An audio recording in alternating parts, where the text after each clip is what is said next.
Hi hello ಎಲ್ರಿಗೂ ನಮಸ್ಕಾರ. Welcome back to my channel. ನಾನು ನಿಮ್ಮ ವಿನುತಾ. ಇವತ್ತಿನ ವಿಡಿಯೋ ಬಂದ್ಬಿಟ್ಟು ನನ್ನ ಸಂಡೇ ಈವ್ನಿಂಗ್ ವ್ಲಾಗು. ನನ್ನ ಮಗಳದು ಒಂದು ಡ್ರಾಯಿಂಗ್ ಬುಕ್ಕು ಬ್ಯಾಲೆನ್ಸ್ ಇತ್ತು ಬೈಂಡ್ ಹಾಕೋದು. ಸೊ ಅದನ್ನು ಕೂಡ ಹಾಕ್ತಾಯಿದ್ದೀನಿ. ಅವಳಿಗೆ ಈಗ ಮಂಡೆಯಿಂದ ಟೆಸ್ಟ್ ಕೂಡ ಸ್ಟಾರ್ಟ್ ಆಗ್ತಿದೆ. ಅವಳಿಗೆ ಹೇಳ್ಕೊಡೋದು ಎಲ್ಲ ಸ್ವಲ್ಪ ಟೈಮ್ ಅಲ್ಲೇ ಆಗೋಗುತ್ತೆ.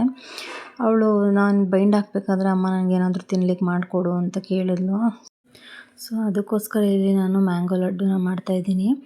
ಮ್ಯಾಂಗೋ ಲಡ್ಡು ಮಾಡಲಿಕ್ಕೆ ನಾನು ಅರ್ಧ ಬೌಲಷ್ಟು ಶುಗರ್ನ ತೊಗೊಂಡಿದ್ದೀನಿ, 1 ಬೌಲಷ್ಟು desiccated coconut powder, 1 bowl milk powder.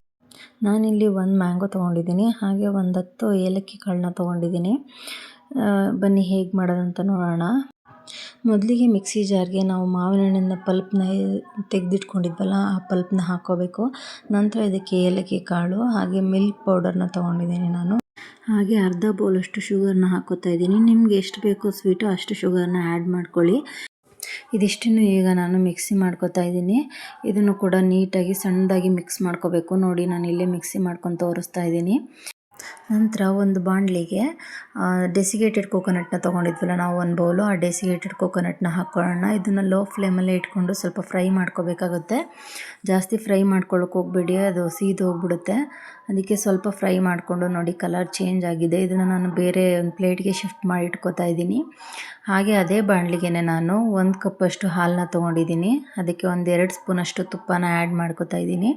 ಹಾಲನ್ನ ಚೆನ್ನಾಗಿ ಕುದಿಸ್ಕೋಬೇಕು. ಕುದ್ದ ನಂತರ ಈ ಕಡೆ ನಾವು ಡೆಸಿಗೇಟೆಡ್ ಕೊಕೊನಟ್ ಪೌಡರ್ನ ಹುರಿದಿಟ್ಕೊಂಡಿದ್ವಲ್ಲ, ಆ ಡೆಸಿಗೇಟೆಡ್ ಕೊಕೊನಟ್ ಪೌಡರ್ನ ಹಾಕ್ಬಿಟ್ಟು ನೀಟಾಗಿ ಮಿಕ್ಸ್ ಮಾಡ್ಕೋಬೇಕು. ನೀಟಾಗಿ ಕೈ ಆಡಿಸ್ಕೊತ ನಾವು ಇದನ್ನು ಮಿಕ್ಸ್ ಮಾಡ್ಕೋಬೇಕು. ನಂತರ ನಾನು ಇದಕ್ಕೆ ಮ್ಯಾಂಗೋ ಪ್ಯೂರಿನ ಮಾಡಿ ಇಟ್ಕೊಂಡಿದ್ವಲ್ಲ, ಆ ಪ್ಯೂರಿನ ಇದಕ್ಕೆ ಆ್ಯಡ್ ಮಾಡ್ಕೋತಾ ಇದ್ದೀನಿ. ಆ್ಯಡ್ ಮಾಡಿಕೊಂಡು ನೀಟಾಗಿ ಇದನ್ನು ಮಿಕ್ಸ್ ಮಾಡ್ಕೋಬೇಕು. ಕೈ ಆಡಿಸ್ತಾನೆ ಇರಬೇಕು, ಯಾವುದೇ ಕಾರಣಕ್ಕೂ ಕೈ ಆಡಿಸೋದನ್ನು ನಿಲ್ಲಿಸ್ಬೇಡಿ. ನಾವು ಇದಕ್ಕೆ ಮಿಲ್ಕ್ ಪೌಡರ್ ಹಾಕಿದ್ದೀವಲ್ಲ, ಅದೇನು ಗಂಟು ಬರ್ತಾ ಹೋಗುತ್ತೆ. ನೋಡಿ ಇಲ್ಲಿ ಒಂಚೂರು ಗಂಟಿರದೇ ಇರೋ ರೀತಿ ನಾವು ಮಿಕ್ಸ್ ಮಾಡ್ಕೋಬೇಕಾಗತ್ತೆ ಇದನ್ನು. ನನ್ನ ಹಸ್ಬೆಂಡ್ ಬಂದ್ಬಿಟ್ಟು ಇಲ್ಲೇನೋ ನನ್ನ ಕಾಲು ಎಳಿತಾ ಇದ್ದಾರೆ ಬಂದು ನಾನು ಮಾಡೋ ಟೈಮಲ್ಲಿ. ಏನು ಮಾಡ್ತಾ ಇದೀಯಮ್ಮ? ಏನೋ ಸ್ಪೆಷಲ್ ಮಾಡ್ತಾ ಇದೀಯ ಇವತ್ತು? ಏನಿಲ್ಲ, ಮ್ಯಾಂಗೋ ಇತ್ತು, ಅವಳು ಏನಾದ್ರು ತಿನ್ನಕ್ಕೆ ಕೊಡು ಅಂತ ಕೇಳ್ತಿರ್ತಾಳೆ. ಮತ್ತು ಅವ್ರಿಗೆ ಸ್ಕೂಲ್ಗೆ ಸ್ನ್ಯಾಕ್ಸ್ಗೆಲ್ಲ ನಾವು ಹೊರಗಡೆದೇನೂ ಹಾಕಂಗಿಲ್ವಲ್ಲ, ಸೊ ಅದಕ್ಕೆ ಮ್ಯಾಂಗೋ ಲಡ್ಡು ಮಾಡೋಣ ಅಂತ ಹೇಳ್ಬಿಟ್ಟು ಮಾಡ್ಕೋತಾ ಇದ್ದೀನಿ. ಮ್ಯಾಂಗೋ ಲಡ್ಡುನಾ? ಮ್ಯಾಂಗೋ ಲಡ್ಡು ಮಾಡ್ತಿದ್ದೀನಿ. ವಾವ್! ಲಾಸ್ಟ್ ಟೈಮ್ ಒಂದ್ಸಲ ಮಾಡಿದಾಗ ಅವಳು ತಿಂದಿದ್ಲಲ್ವಾ, ಚೆನ್ನಾಗಿದೆ ಅಂತ ಹೇಳಿದ್ಲು. ಸೊ ಅದಕ್ಕೆ ಮ್ಯಾಂಗೋ ಲಡ್ಡುನ ಮಾಡ್ತಾ ಇದ್ದೀನಿ. ಅವಳು ಸ್ನ್ಯಾಕ್ಸ್ ಹಾಕಿದ್ರೆ ತಿಂದು ಖಾಲಿ ಮಾಡ್ಕೊಂಡು ಬರ್ತಾಳೆ, ಅದಕ್ಕೋಸ್ಕರ ಇದನ್ನ ಮ್ಯಾಂಗೋ ಲಡ್ಡುನ ಮಾಡ್ತಾ ಇದ್ದೀನಿ. ಅವಳು ಇನ್ನೇನು ವೆಜಿಟೇಬಲ್ಸ್ ಏನು ಹಾಕಿದ್ರೂ ತಿನ್ನಲ್ಲ, ಹಂಗೆ ತರ್ತಾಳೆ. ಡ್ರೈ ಫ್ರೂಟ್ಸ್ ಹಾಕಿದ್ರೂ ಹಂಗೆ ತರ್ತಾಳೆ. ಸೊ ಅದಕ್ಕೆ ಮ್ಯಾಂಗೋ ಲಡ್ಡುಗೆ ಡ್ರೈ ಫ್ರೂಟ್ಸ್ನ ಹಾಕಿ ಮಾಡಿಕೊಡ್ತಾ ಇದ್ದೀನಿ. ಡ್ರೈ ಫ್ರೂಟ್ಸು ತಿಂದಂಗಾಗುತ್ತೆ, ಆ ಮ್ಯಾಂಗೋ ಲಡ್ಡುನು ತಿಂದಂಗಾಗುತ್ತೆ. ಅದಕ್ಕೋಸ್ಕರ ಮಾಡೋಣ ಅಂತ ಹೇಳ್ಬಿಟ್ಟು ಪ್ರಿಪೇರ್ ಮಾಡ್ತಾ ಇದ್ದೀನಿ. ಇದಕ್ಕೆ ಸ್ವಲ್ಪ ಜಾಸ್ತಿ ಟೈಮ್ ತಗೊಳುತ್ತೆ ಸ್ವಾಮಿ. ಇದಕ್ಕೆ ಕೈ ಆಡಿಸ್ತಾನೇ ಇರಬೇಕು, ಇಲ್ಲ ಅಂತಂದರೆ ತಳ ಹಿಡಿತಾ ಬಂದ್ಬಿಡುತ್ತೆ. ಆವಾಗ ಲಡ್ಡು ಅಷ್ಟು ಚೆನ್ನಾಗಲ್ಲ. ಕೈ ಆಡಿಸ್ತಾನೇ ಇರಬೇಕು, ನಾವು ಇದನ್ನು ಈ ರೀತಿ ಕೈ ಆಡಿಸ್ತಾನೇ ಇರಬೇಕು. ನಾವು ಮಗಳಿಗೋಸ್ಕರ ಮಾಡ್ತಾ ಇದೀಯಾ? ಬಟ್ ನನಗೋಸ್ಕರ ಏನು? ಮಗಳಿಗೋಸ್ಕರ ಅಂದರೆ ಮಗಳು ಒಬ್ಬಳೇ ತಿಂತಾಳ, ನೀವು ತಿನ್ನಲ್ವಾ? ನೀವು ಟೇಸ್ಟ್ ನೋಡಲ್ವಾ? ಎಲ್ರಿಗೋಸ್ಕರನೂ ಮಾಡ್ತಾ ಇರೋದು. ಅಂದರೆ ಮೇಯ್ನಾಗಿ ಅವಳಿಗೋಸ್ಕರ, ಯಾಕೆಂದರೆ ಇವಾಗ ಸ್ಕೂಲ್ಗೆ ಬೇರೆ ಏನು ತೊಗೊಂಡೋಗಿಲ್ಲ ಅಂತ ಅಂದ್ಬಿಟ್ಟು ಅವಳಿಗೋಸ್ಕರ ಅಂತ ಹೇಳ್ಬಿಟ್ಟು ಮಾಡ್ತಾ ಇರೋದು. ಈ ವಿಡಿಯೋದಲ್ಲಿ ಹಿಂಗೆ ಹೇಳ್ತಾ ಇದ್ದಾರೆ, ಮಗು ವಾಪಸ್ ಸೇರ್ಕೊಂಡ್ರು ಅಂತಂದರೆ ನನ್ನಂತೂ ತಲೆ ತಿಂದ್ಬಿಟ್ಟಿರ್ತಾರೆ. ಇಬ್ರು ಸೇರ್ಕೊಂಡು ನನ್ನ ಅಯ್ಯೋ ಅನಿಸ್ತಾರೆ. ಇವ್ರ ಅಪ್ಪ ಮಗಳು ಇಬ್ಬರು ಒಂದು, ನಾನೊಬ್ಳೆ ಒಂದು.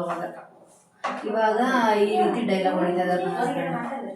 ಈ ಟೈಮಲ್ಲಿ ನಾನು ಇವಾಗ ಇದಕ್ಕೆ ದ್ರಾಕ್ಷಿನ ಸೇರಿಸ್ಕೊತಾ ಇದ್ದೀನಿ. ಹಾಗೆ ಗೋಡಂಬಿ ಮತ್ತು ಬಾದಾಮಿನ ಎರಡನ್ನೂ ಚಿಕ್ಕ ಚಿಕ್ಕದಾಗಿ ಹೆಚ್ಚಿಟ್ಕೊಂಡಿದ್ದೀನಿ. ಸೊ ಅದನ್ನು ಕೂಡ ನಾನು ಇವಾಗಲೇ ಆ್ಯಡ್ ಮಾಡ್ಕೊತಾ ಇದ್ದೀನಿ. ಆ್ಯಡ್ ಮಾಡಿಕೊಂಡು ನೀಟಾಗಿ ಮಿಕ್ಸ್ ಮಾಡ್ಕೋಬೇಕು. ಇದು ಎಷ್ಟು ಟೈಮ್ ಹಿಡಿಯುತ್ತೆ ಅಂದರೆ ಸಖತ್ತು ಟೈಮ್ ತೊಗೊಳುತ್ತೆ. ಇದು ತುಂಬ ಪೇಷನ್ಸ್ ಬೇಕು ಮಾಡಲಿಕ್ಕೆ ಇದನ್ನು. ನೋಡಿ ಈ ಥರ ಕೈ ಆಡಿಸ್ತಾನೆ ಇರಬೇಕು. ನೋಡಿ ಇವಾಗ ಬಾಣಲಿ ಬಿಡ್ತಾ ಇದೆ ತುಪ್ಪ ಎಲ್ಲ. ನೀಟಾಗಿ ಕೈ ಆಡಿಸ್ತಾ ಆಡಿಸ್ತಾ ಆಡಿಸ್ತಾ ಇದನ್ನು ಮಾಡ್ಕೋಬೇಕು. ಕೈ ಆಡಿಸೋದನ್ನು ಮಾತ್ರ ಯಾವುದೇ ಕಾರಣಕ್ಕೂ ಬಿಡಲಿಕ್ಕೆ ಹೋಗಬೇಡಿ. ನೋಡಿ ಇದು ಇಷ್ಟು ಗಟ್ಟಿ ಆದರೆ ಸಾಕು. ಇವಾಗ ಉಂಡೆ ಕಟ್ಟಲಿಕ್ಕೆ ಚೆನ್ನಾಗಿ ಒಳ್ಳೆ ಹದ ಬಂದಿದೆ. ಸೊ ಇದನ್ನು ಸ್ವಲ್ಪ ಹೊತ್ತು ನಾನು ಮುಚ್ಚಿಡ್ತೀನಿ. ಒಂದು ಅರ್ಧ ಗಂಟೆ ಅಷ್ಟು ಇದನ್ನು ಆರಲಿಕ್ಕೆ ಬಿಡ್ತೀನಿ. ಆರಿದ ಮೇಲೆ ಇದನ್ನು ಉಂಡೆ ಕಟ್ಕೊಳ್ಳಿಕ್ಕೆ ತುಂಬ ಚೆನ್ನಾಗುತ್ತೆ. ಈಗಿನ ಮಕ್ಕಳಿಗೆ ಏನು ಮಾಡಿಕೊಟ್ರು ಎಷ್ಟೇ ಇದು ಮಾಡಿಕೊಟ್ರು ತುಂಬ ಕಷ್ಟ ಅವರಿಗೆ ತಿನ್ನಿಸೋದು. ನನ್ನ ಮಗಳಿಗಂತೂ ಮನೇಲಿ ಏನಾದರೂ ತರಕಾರಿ ಹಣ್ಣು ತಿನ್ನು ಅಂತಂದರೆ ಅವಳಿಗೊಂದು ದೊಡ್ಡ ಇದಾಗ್ಬಿಟ್ಟಿರುತ್ತೆ. ಅದಕ್ಕೆ ಈ ರೀತಿ ಏನಾದರೂ ಮಾಡಿಕೊಡ್ತಾ ಇರ್ತೀನಿ ಅವಳಿಗೆ. ಹಾಗೆ ಇದನ್ನು ಸ್ವಲ್ಪ ಹಾರಲಿಕ್ಕೆ ಬಿಟ್ಟಿದ್ದೆ ನಾನು ಒಂದು ಅರ್ಧ ಗಂಟೆ. ನೋಡಿ ಇಲ್ಲಿ ನಾನು ಉಂಡೆ ಕಟ್ಕೋತಾ ಇದ್ದೀನಿ. ಎಷ್ಟು ಚೆನ್ನಾಗಿ ಬರ್ತಾಯಿದೆ ಗೊತ್ತಾ ಉಂಡೆ ಕಟ್ಟಲಿಕ್ಕೆ. ಇದು ಈ ರೀತಿ ನಾವು ಇದನ್ನು ಮಿಕ್ಸ್ ಮಾಡಿಕೊಂಡು ಮಾಡ್ಕೋಬೇಕು. ನೋಡಿ ಇಲ್ಲಿ ಉಂಡೆನೂ ಕಟ್ಬಿಟ್ಟು ತೋರಿಸ್ತಾ ಇದ್ದೀನಿ ನಿಮಗೆ. ಯಾವುದೇ ಲಡ್ಡುಲು ಒಂಚೂರು ಕ್ರ್ಯಾಕ್ ಕೂಡ ಬಂದಿಲ್ಲ. ಅಷ್ಟು ನೀಟಾಗಿ ಇದನ್ನು ಮಾಡ್ಕೊಂಡಿದ್ದೀನಿ. ನಂತರ ಇದಕ್ಕೆ ನಾನು ಗಾರ್ನಿಷಿಂಗ್ಗೆ ಬಾದಾಮಿ ಹಾಗೆ ಗೋಡಂಬಿನ ಪುಡಿ ಮಾಡಿಕೊಂಡು ಇದನ್ನು ಗಾರ್ನಿಷಿಂಗ್ಗೋಸ್ಕರ ಹಾಕ್ತಾಯಿದ್ದೀನಿ. ನೋಡಿ ಇಲ್ಲಿ ಎಷ್ಟು ಚೆನ್ನಾಗಿ ಕಾಣಿಸ್ತಿದೆ ಲಡ್ಡು. ಟೇಸ್ಟು ಕೂಡ ಅಷ್ಟೇ ಚೆನ್ನಾಗಿರುತ್ತೆ. ಮ್ಯಾಂಗೋ ಲಡ್ಡು ಮಾಡಿದ್ದೀನಿ. ಟೇಸ್ಟ್ ಹೆಂಗಿದೆ ಅಂತ ತಿಂದ್ಬಿಟ್ಟು ಹೇಳು.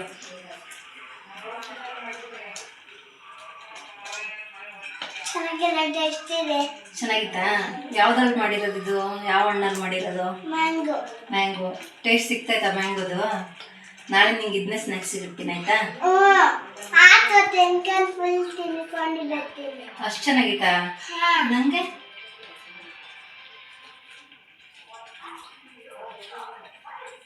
ಸಕ್ಕತ್ತಾಗಿತ್ತು ಇಂಪು. ಚೆನ್ನಾಗಿತ್ತಲ್ಲ? ಪಪ್ಪನ ಕೇಳೋಣ, ಪಪ್ಪನ ಕೊಟ್ಟೆ ಹೆಂಗಿತ್ತು ಅಂತ ಕೇಳೋಣ. ಅಪ್ಪ ಅಮ್ಮ ಮಾಡಿರೋ ಟೇಸ್ಟ್ ಚೆನ್ನಾಗಿದ್ಯಾ? ಸಕ್ಕತ್ತ ಮಾಡಿದ್ರೆ ಅಮ್ಮ ಮಾಡಿರೋ ಲಡ್ಡು ಚೆನ್ನಾಗಿದೆಯಾ ಅಲ್ವಾ? ತುಂಬಾ ಚೆನ್ನಾಗಿದೆ. ಸೂಪರ್ ಆಗಿದೆ ಅಮ್ಮ. ನನ್ನ ಮಗಳಿಗೂ ಹಾಗೆ ನನ್ನ ಹಸ್ಬೆಂಡ್ಗೂ ಟೇಸ್ಟ್ ತುಂಬಾ ಇಷ್ಟ ಆಯಿತು. ನೀವು ಕೂಡ ನಿಮ್ಮ ಮನೆಯಲ್ಲಿ ಮಕ್ಕಳಿಗೆ ಮಾಡಿಕೊಡಿ. ತುಂಬ ಚೆನ್ನಾಗಿರುತ್ತೆ. ತುಂಬ ಇಷ್ಟಪಟ್ಟು ತಿಂತಾರೆ ಅವರು. ಹಾಗೆ ಹೆಲ್ತ್ಗೂ ಕೂಡ ತುಂಬ ಒಳ್ಳೆಯದು. ಸೊ ಇದಾಗಿತ್ತು ಇವತ್ತಿನ ನನ್ನ ವ್ಲಾಗ್. ಪ್ಲೀಸ್ ಲೈಕ್ ಮಾಡಿ, ಶೇರ್ ಮಾಡಿ, ಸಬ್ಸ್ಕ್ರೈಬ್ ಮಾಡಿ, ಪಕ್ಕದಲ್ಲಿರೋ ಬೆಲ್ ಐಕಾನ್ ಪ್ರೆಸ್ ಮಾಡಿ. Thank you.